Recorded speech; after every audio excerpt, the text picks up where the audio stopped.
Waalaikumsalam warahmatullahi wabarakatuh. Alhamdulillah, alhamdulillah. Waktu Indonesia Tengah, ya.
Bismillahirrahmanirrahim. Alhamdulillahirabbil alamin wa sallallahu wasallam wa baraka ala abdihi wa rasulihi nabiyina Muhammad wa ala alihi wa ashabihi ajma'in. Amma ba'd.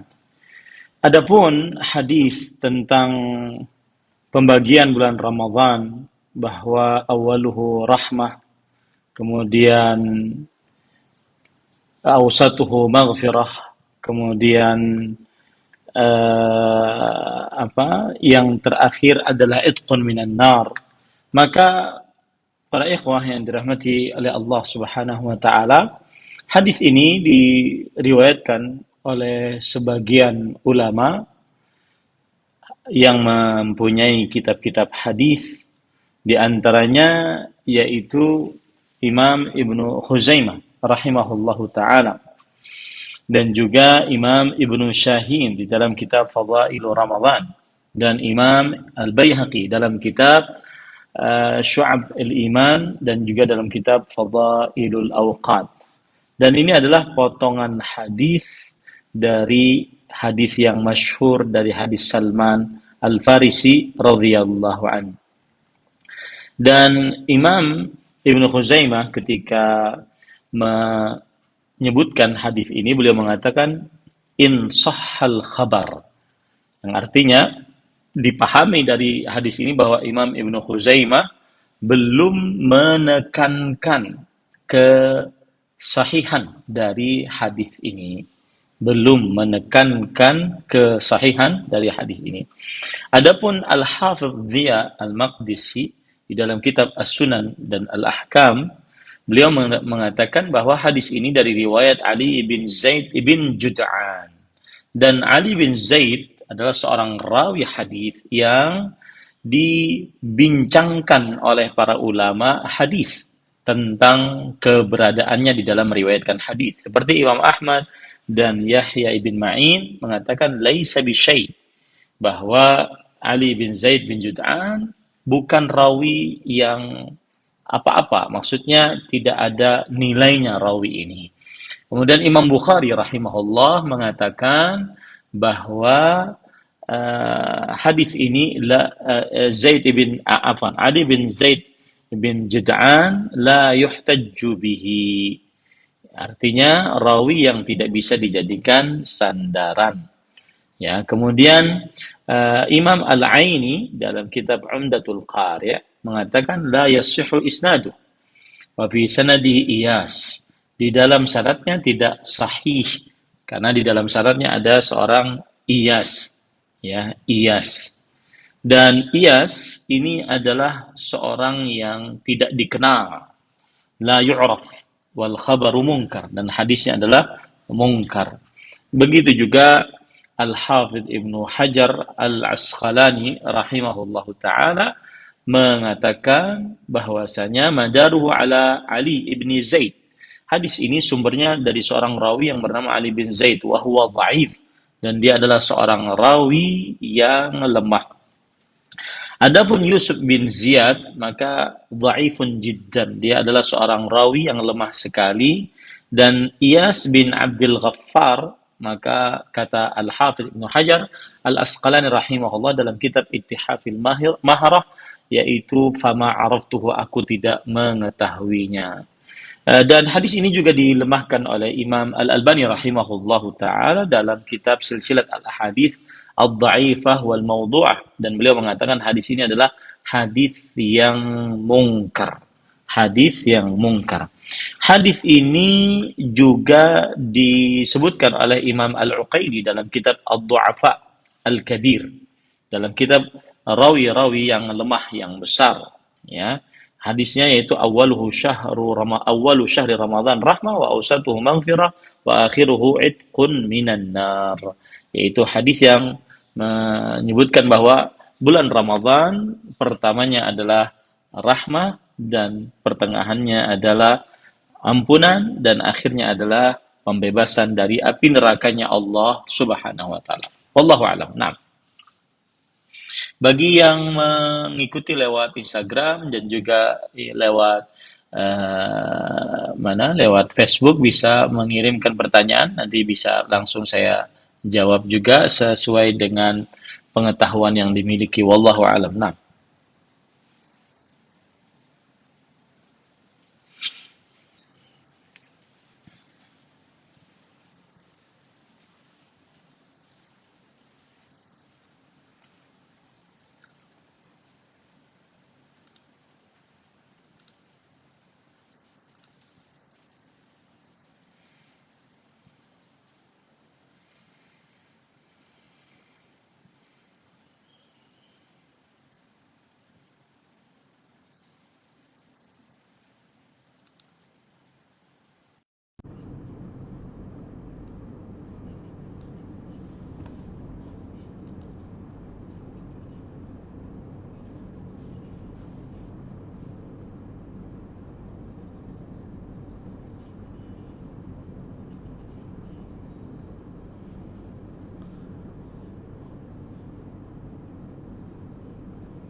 Baik, bismillah, walhamdulillah. Suara saya masuk belum?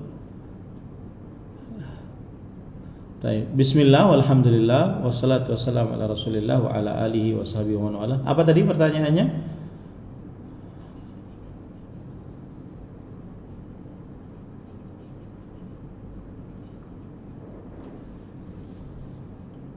Baik. Tidak mengapa seorang yang dijadikan sebagai sutrah sholat maka dia beranjak karena dia tidak melewati orang sholat. Yang diharamkan adalah melewati orang sholat, ya, melewati di depan orang sholat, itu yang diharamkan. Adapun yang dijadikan sebagai sutrah oleh orang yang sholat maka dia berhak untuk beranjak karena dia mempunyai keperluan yang lain. Kemudian wallahu a'lam. Ini ada pertanyaan, bolehkah kita memakai sikat gigi dan odol selama berpuasa di siang hari bulan Ramadan? Jawabannya adalah tidak mengapa memakai memakai gosok mensikat gigi dan memakai odol di siang hari bulan Ramadan, baik itu di pagi hari, di siang hari atau di sore hari, karena Rasulullah sallallahu alaihi wasallam kana yastaqu wa huwa sha'im. Beliau bersiwak saat sedang berpuasa sebagaimana perkataan Amir bin Rabi'ah radhiyallahu anhu, "Ma la uhsi wa la u'ad." Aku tidak bisa menghitungnya dan juga tidak bisa menyebutkan berapa kalinya. Ini menunjukkan bahwa Rasulullah SAW bersiwak dan menyikat gigi sama dengan bersiwak. Wallahu a'lam. Nah,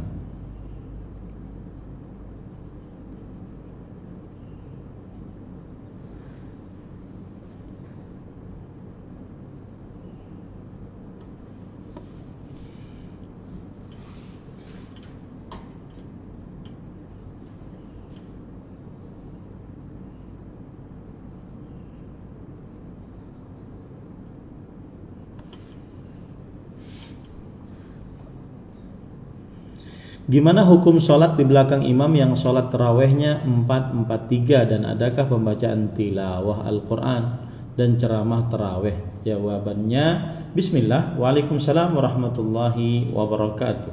Bismillah, wassalatu wassalamu ala rasulillah wa ala alihi wa ashabihi wa man wala, amma ba'd. Adapun tentang sholat taraweh 4-4-3 dengan satu kali salam, maka kalau kita perlihat sunnah di dalam sholat tarawih dan bangun malam secara umum, hendaknya seorang muslim mengerjakan sholatnya 2 rakaat salam, 2 rakaat salam, kemudian mengerjakan sholat witir.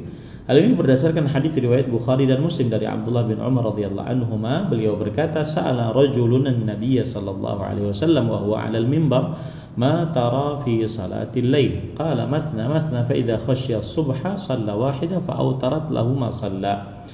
Dari Abdullah bin Umar radhiyallahu anhuma, beliau berkata, ada seorang lelaki bertanya kepada Rasulullah sallallahu alaihi wasallam dan beliau sedang di atas mimbar. Lalu orang tersebut berkata, menurut engkau bagaimana sholat malam? Maka beliau menjawab, dikerjakan 2 rakaat salam, 2 rakaat salam. Jika seseorang khawatir masuk waktu subuh, hendaklah dia mengerjakan 1 rakaat, mewitirkan apa yang telah dia sholatkan. Dan ini adalah sabda Rasul sallallahu alaihi wasallam, dan begitulah perbuatan Rasulullah sallallahu alaihi wasallam. Adapun riwayat dari Aisyah radhiyallahu anha bahwasanya Nabi Muhammad sallallahu alaihi wasallam kana yusalli arba'an, bahwa Nabi Muhammad sallallahu alaihi wasallam salat 4 rakaat sekaligus, fa muraduha annahu yusalli min kulli raka'atain, bahwa yang dimaksud adalah bahwasanya Nabi Muhammad sallallahu alaihi wasallam beliau tetap mengucapkan salam di setiap 2 rakaat. Kemudian beliau istirahat pada 4 rakaat. Jadi 2 rakaat salam, 2 rakaat salam, baru istirahat. Nah, itu yang dimaksud perkataan dari Aisyah radhiyallahu anha. Dan ini dijelaskan oleh Imam Ibnu Battal rahimahullah di dalam kitab Syarah Sahih Bukhari. Beliau berkata, qaulu Aisyah radhiyallahu anha yusalli arba'an dzalika murattabun ala qaulihi sallallahu alaihi wasallam salatul laili mathna mathna. Perkataan Aisyah radhiyallahu anha bahwasanya beliau salat 4 rakaat ini sesuai dengan sabda Rasul sallallahu alaihi wasallam bahwa salat malam itu 2 rakaat salam, 2 rakaat salam. Kenapa? Li'annahu mufassirun wa qadin 'alal mujmal, karena perkataan Nabi Muhammad sallallahu alaihi wasallam itu adalah penjelas dan juga perinci atas apa yang umum. Waqad jaa bayanu hadza fi ba'd turuq hadzal hadits, dan telah terdapat penjelasan akan hal ini di beberapa jalan dari hadis tersebut, seperti rawa Imam Ibnu Abi Dzib an Ibnu Syihab an Urwah an Aisyah radhiyallahu anha qalat kana Rasulullah sallallahu alaihi wasallam yusalli bil lail 11 rak'ah bil witr yusallimu baina kulli rak'atain, rawahu Muslim. Diriwayatkan oleh Ibnu Abi Dzib dari Ibnu Syihab dari Urwah dari Aisyah radhiyallahu anha, beliau berkata, adalah Rasulullah sallallahu alaihi wasallam salat malam 11 rakaat dengan mengerjakan witir, dan beliau salam di antara setiap 2 rakaat. Hadis riwayat Imam Muslim. Nah, lalu apa hukum salat tarawih 4 rakaat 1 salam sekaligus? Ya, maka menurut kebanyakan para ulama ada yang mengatakan makruh dan ada yang sebagian dari mereka mengatakan haram. Ya, sebagian dari mereka mengatakan haram. Berbeda dengan mazhab Hanafi yang berpendapat bahwa tetap disyariatkan. Berkata Al-Adawi Al-Maliki yang bermadzhab Maliki, yusallimu min kulli raka'atain aw yandub wa yukrahu ta'khirus salam ba'da kulli arba'. Disebutkan di dalam kitab Hasya Al-Adawi bahwa hendaklah orang sholat tersebut salam di setiap 2 rakaat, dan itu dianjurkan dan dimakruhkan mengakhirkan salam setelah 4 rakaat. Berkata Al-Khatib Asy-Syirbini Asy-Syafi'i rahimahullah, "Lau shalla arba'an bi taslimah lam tasih."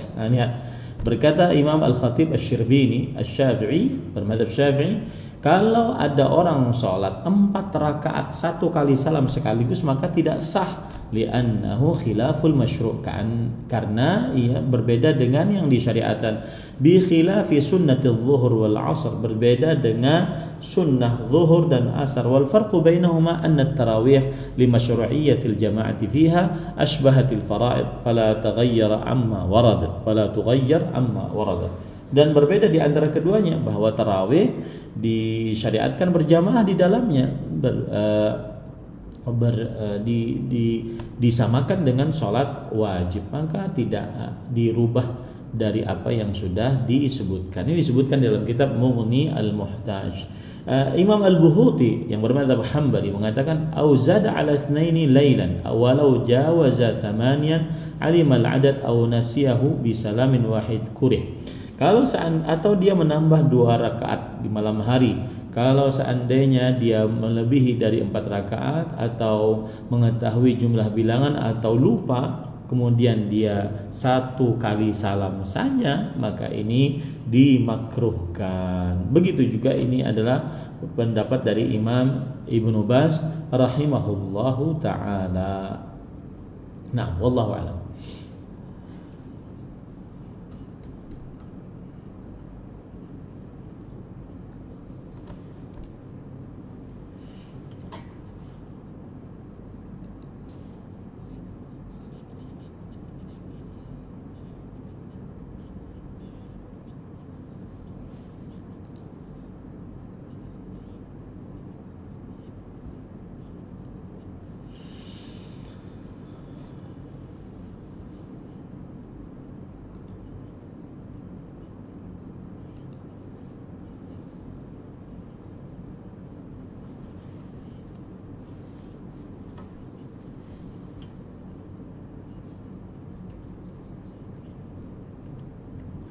Taib. Bismillah, alhamdulillah, wassalatu wassalamu ala rasulillah wa ala alihi wa ashabihi wa man wala, amma ba'd. Dalam hadis yang diriwayatkan dari Ummu Salamah dan juga Aisyah radhiyallahu anhuma, dari riwayat Imam Ibnu Hibban di dalam kitab sahihnya, anna Rasulullah sallallahu alaihi wasallam kana yudrikuhul fajr wa huwa junub min ahli thumma yaghtasilu wa yasum. Adalah Rasulullah sallallahu alaihi wasallam, beliau mendapati waktu fajar dalam keadaan beliau sedang berjunub karena bergaul dengan istrinya. Kemudian beliau mandi dan kemudian beliau berpuasa. Ini menunjukkan bahwasanya Rasulullah sallallahu alaihi wasallam tidak menganggap apa-apa kalau seandainya dalam keadaan junub, ya. Kalau seandainya seseorang dalam keadaan junub, kemudian setelah itu dia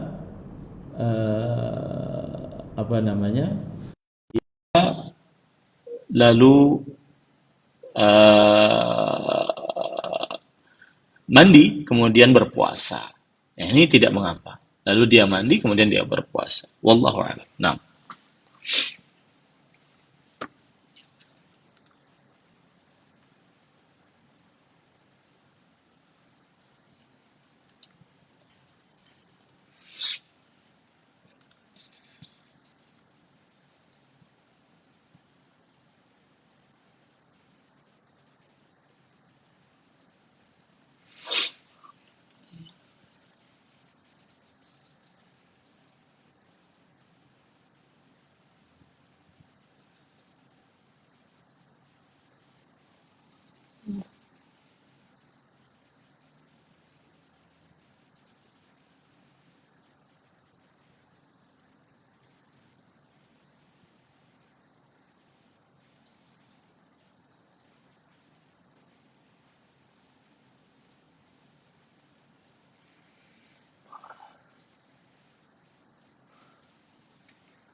Bismillah, alhamdulillah, wassalatu wassalamu ala rasulillah wa ala alihi wa ashabihi wa man walah, amma ba'd.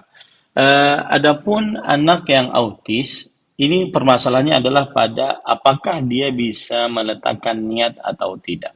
Jika tidak bisa meletakkan niat, maka pada saat itu karena keadaannya terangkat darinya kewajiban untuk berpuasa. Kalau terangkat kewajiban untuk berpuasa, maka tidak ada qadha, tidak ada fidyah. Rasulullah sallallahu alaihi wasallam bersabda dalam hadis riwayat Imam Abu Dawud dari Ali bin Abi Thalib radhiyallahu an, "Rufi'al qalamu an thalathatin." Pena diangkat dari 3 orang, anil majnun al-maghlubi ala aqlihi hatta yaqil. Dari orang yang gila yang tidak sadar, ya, sampai dia sadar, yang tertutup akalnya sampai dia sadar. Nah, apabila anak yang menderita autis tersebut tidak bisa meletakkan niat, maka berarti dia tidak bisa berakal, ya. Maka pada saat itu dia di tidak ada kewajiban untuk berpuasa. Tetapi jika masih bisa dibicarakan, tetapi karena keadaannya yang tidak sanggup, maka dia dibayarkan fidyah. Tetapi saya lebih condong kepada pendapat wallahu alam, dia tidak ada kewajiban untuk berpuasa selama tidak bisa meletakkan niat. Karena syarat wajibnya berpuasa adalah berakal. Wallahu alam. Nah, ini ada pertanyaan, Ustadz, kalau nyium kening istri batal enggak? Jawabannya tidak. Kemudian ada pertanyaan yang selanjutnya adalah kalau seandainya sedang membuka mulut lalu ternyata atau sedang membaca Al-Quran lalu ternyata nyamuk masuk tanpa izin, nyamuknya masuk. Apakah batal atau tidak? Maka jawabannya adalah tidak batal. Ya, tidak batal. Wallahu alam. Karena ini dikerjakan tanpa ada kesengajaan. Tetapi jika dikeluarkan lebih utama. Wallahu a'lam. Nah,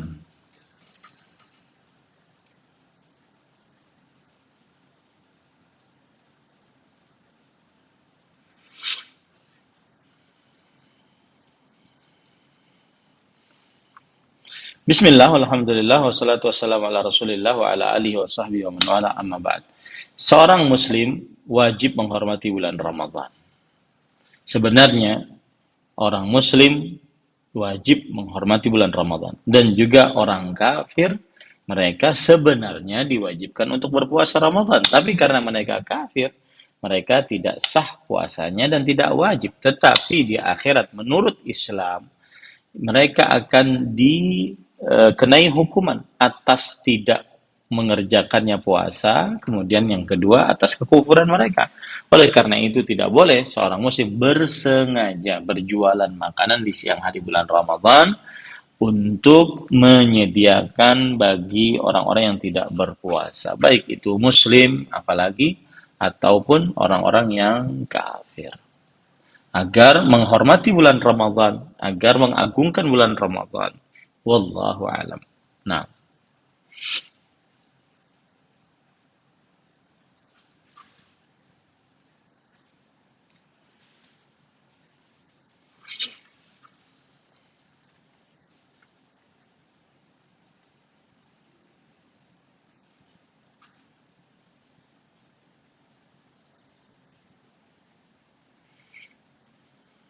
Bismillah, alhamdulillah, wassalatu wassalamu ala rasulillah wa ala alihi washabihi wa man wala amma ba'd. Ini mungkin karena mengganggu orang pejalan kaki, ya. Nah, ini mungkin karena mengganggu pejalan kaki. Maka jawabannya adalah seorang muslim wajib untuk tidak boleh mengganggu kaum muslimin yang lainnya. Trotoar digunakan untuk pejalan kaki, maka biarkan dia untuk pejalan kaki, maka dibolehkan, diharapkan untuk mencari tempat yang lain agar tidak mengganggu pejalan kaki. Wallahu a'lam. Nah,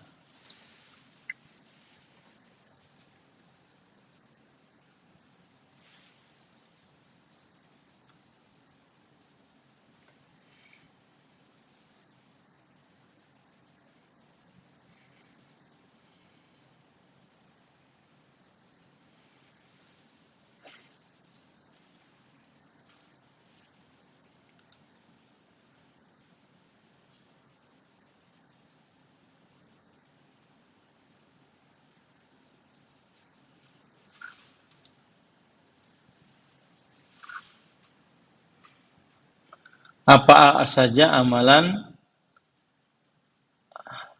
Oh, Bismillah, alhamdulillah, wassalatu wassalamu ala rasulillah wa ala alihi wa ashabihi wa man wala amma ba'd. Adapun wanita yang haid, terlarang darinya berpuasa, terlarang darinya mendirikan sholat, tetapi mengerjakan yang selain dua itu diperbolehkan.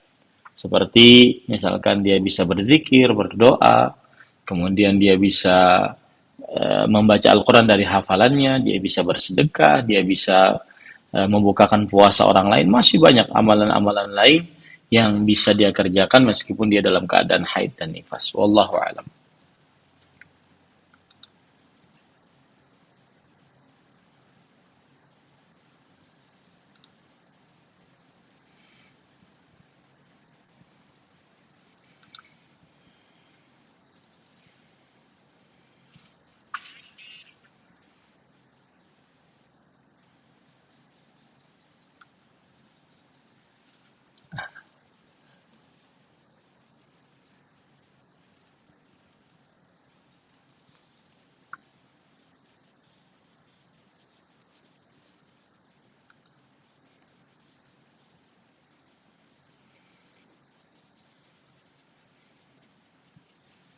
Baik, bismillah, walhamdulillah, wassalatu wassalamu ala rasulillah wa ala alihi wa ashabihi wa man wala amma ba'd. Yang jelas siapa yang membawa anak diharapkan agar menjaga anak-anaknya. Tetapi apabila kaum muslimin kemudian melihat anak-anak yang ribut di dalam masjid, orang tuanya wajib untuk menjaga anak tersebut, ya.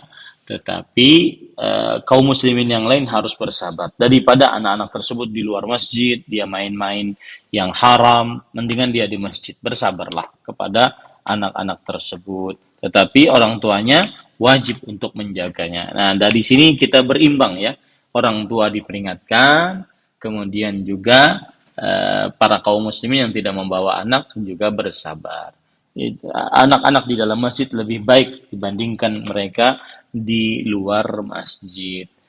Wallahu alam. Ini ada pertanyaan, apakah kalau berbohong batal puasanya? Jawabannya adalah tidak, tetapi sangat mengurangi pahala berpuasa. Ya, sangat mengurangi pahala berpuasa. Orang yang berbohong, Rasulullah sallallahu alaihi wasallam bersabda, "Man lam yada' qaula az-zur wal 'amala bih, falaysa lillahi haja fi an yada'a ta'amahu wa syarabah." Barang siapa yang tidak meninggalkan perkataan dusta dan perbuatan yang menunjukkan kepada kedustaan dan juga kebodohan, maka Allah tidak memerlukan untuk dia meninggalkan makan dan minumnya. Wallahu a'lam.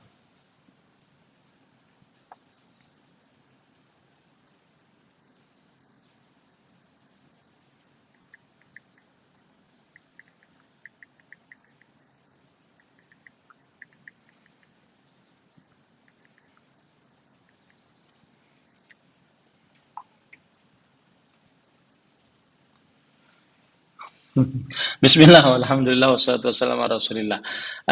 Segala yang bisa dikonsumsi, baik itu diminum dan dimakan, bisa digunakan untuk berbuka puasa, ya. Nah, tetapi tentunya dianjurkan berbuka puasa dengan kurma, ya, sebagaimana yang dilakukan oleh Rasulullah sallallahu alaihi wasallam. Karena Rasulullah sallallahu alaihi wasallam yuftiru ala rutabat. Fa illam yakun rutabatin fa ala tamarat, fa illam yakun hasawatin min ma. Adalah Rasulullah sallallahu alaihi wasallam, beliau berbuka sesuai dengan hadis tadi, berbuka dengan kurma rutab. Kemudian kalau tidak ada dengan kurma tamar yang agak kering. Kemudian kalau tidak ada berbuka dengan seteguk air. Jadi apapun diperbolehkan. Wallahu alam. Pertanyaan selanjutnya, bolehkah mencicipi masakan waktu puasa? Jawabannya adalah boleh. Sebagaimana perkataan Abdullah bin Abbas, Al-Hasan Al-Basri radhiyallahu anhuma rahimahumullah. Tetapi tidak boleh ditelan, harus dibuang dan jangan sampai terasa di tenggorokan, karena kalau terasa itu batal puasanya. Wallahu a'lam. Nah,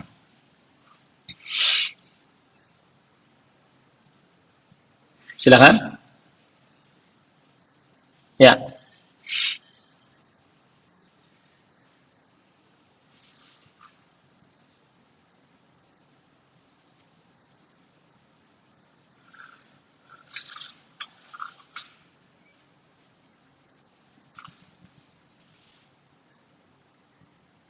Silahkan.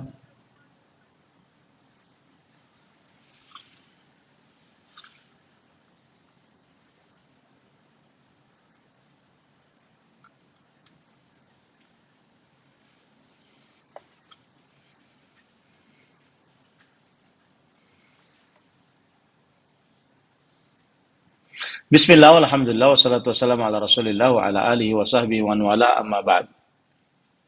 Bismillah, alhamdulillah, wassalatu wassalamu ala rasulillah wa ala alihi wa sahbihi wa man wala amma ba'd. Untuk wanita-wanita yang dulu di masa dulunya dia mungkin masih mempunyai hutang puasa, ingat ya, yang saya maksud dari hutang puasa adalah seorang wanita yang mempunyai alasan syar'i sehingga tidak berpuasa, seperti haid, seperti nifas, seperti menyusui, seperti hamil.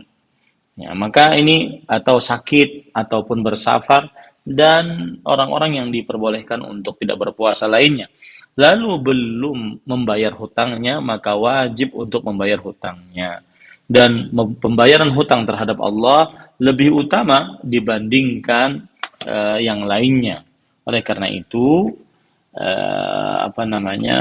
kaum muslimat hendaklah dia menghitung berapa kira-kira dia hutang puasa. Tapi Ustaz, kalau banyak bagaimana? Tetap bayar hutang puasa selama dia masih mampu untuk berpuasa. Kalau tidak mampu baru dia bayar fidyah. Kalau tidak mampu itu misalkan sakit yang kronis menahun, kemudian kalau seandainya dia berpuasa tambah sakit, maka dia bayar fidyah. Atau kalau seandainya dia berpuasa cacat atau mati, nah selama bukan itu maka dia wajib tetap untuk mengqadha puasanya. Wallahu a'lam. Kemudian di sini ada pertanyaan, apakah boleh membukakan puasa pelaku bid'ah? Selama dia muslim, maka bukakan puasa saja. Semoga tetap diterima amal ibadahnya. Rasulullah SAW bersabda, "Man fattara sa'iman kana lahu mithlu ajrih min ghairi an yanqusa min ajri as-sa'imi syai'an." Barang siapa yang membukakan puasa, orang yang sedang berpuasa di waktu berbuka, maka baginya pahala tanpa mengurangi pahala orang yang berpuasa tersebut sedikit pun. Wallahu a'lam. Nah.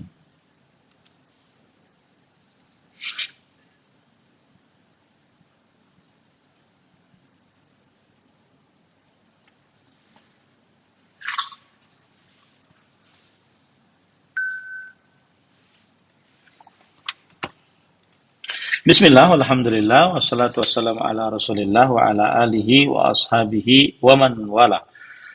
Adapun untuk perbedaan antara mana rutab, mana tamar, nah ini adalah rutab. Ya, ini adalah rutab.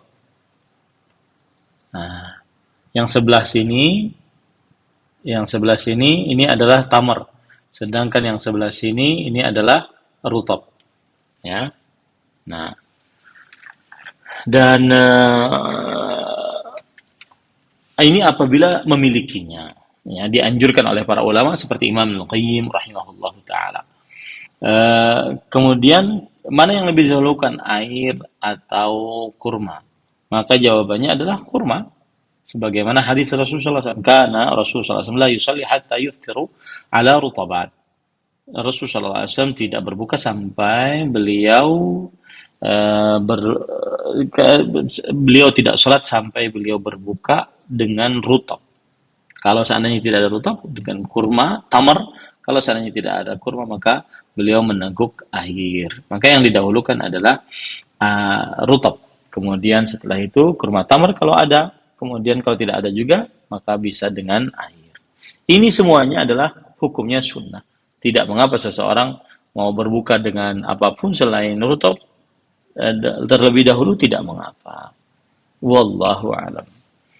Cukup kiranya, akhi, barakallahu fikum.